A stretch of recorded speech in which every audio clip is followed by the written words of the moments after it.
अस्सलाम वालेकुम स्टूडेंट्स। आज जो है हम चैप्टर 1 फंडामेंटल्स ऑफ केमिस्ट्री का section A MCQs and second start करते हैं। Let's start. एमसीक्यूज नंबर 1 है the branch of chemistry which deals with hydrocarbons. Options हैं industrial chemistry, inorganic chemistry, organic chemistry and physical chemistry. ठीक है, तो हम इसकी डेफिनेशन देखें तो जो है हाइड्रोकार्बन से जो डील करती है वो ऑर्गेनिक केमिस्ट्री होती है। तो इसका आंसर है option C, organic chemistry. Second है the atomic mass of an element expressed in grams is called. ठीक है, तो ऑप्शन है gram molecular mass, gram atomic mass, gram formula mass and mole. तो इसका आंसर है option B, gram atomic mass, क्योंकि यहाँ पे एटॉमिक मास है, ग्राम्स में आ जाएगा तो हम इस पर ग्राम एटॉमिक मास कहेंगे। और जहाँ तक मोल की बात है तो वो तीनों के लिए जो है वो एक साथ यूज़ होता है, तो इसका आंसर बी है। नेक्स्ट है which of the following can be separated by physical means, mixture, element, compound and substance. ठीक है, तो हम जो है अपने लेक्चर्स में पढ़ चुके हैं कि मिक्सचर को हम जो है वो सेपरेट कर सकते हैं बाय फिजिकल मीन्स। तो इसका आंसर जो ऑप्शन ए है, मिक्सचर है, बाकी जो है वो सेपरेटेबल नहीं है। नेक्स्ट है the molar mass of H2SO4। तो इसका आंसर जो है हम जिस मोलर मास कैलकुलेट करते हैं उससे हम कैलकुलेट करेंगे तो हमारे पास जो है वो आंसर इसका 98 आता है। ठीक है, लेकिन 98 के साथ AMU की यूनिट भी है और ग्राम की भी है।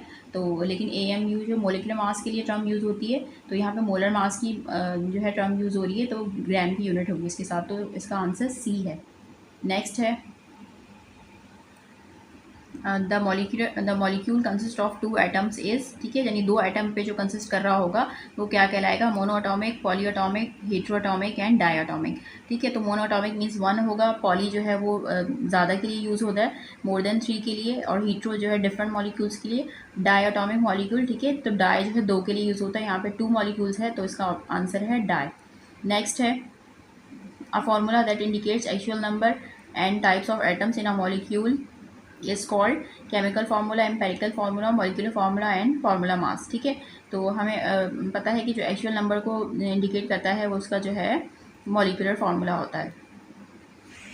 ठीक है, नेक्स्ट है ethyl alcohol was prepared by Ibn Sina, al Razi, al Biruni and Jabir bin Hayyan. ठीक है, तो इसका आंसर जो है बी है, अल-राज़ी। या बुक स्टडी करेंगे चैप्टर अगर आपने पढ़ा है तो आपको पता है कि इसका आंसर जो है वो अल-राज़ी है। नेक्स्ट जो है वो MCQs है which of the following is not a homo atomic.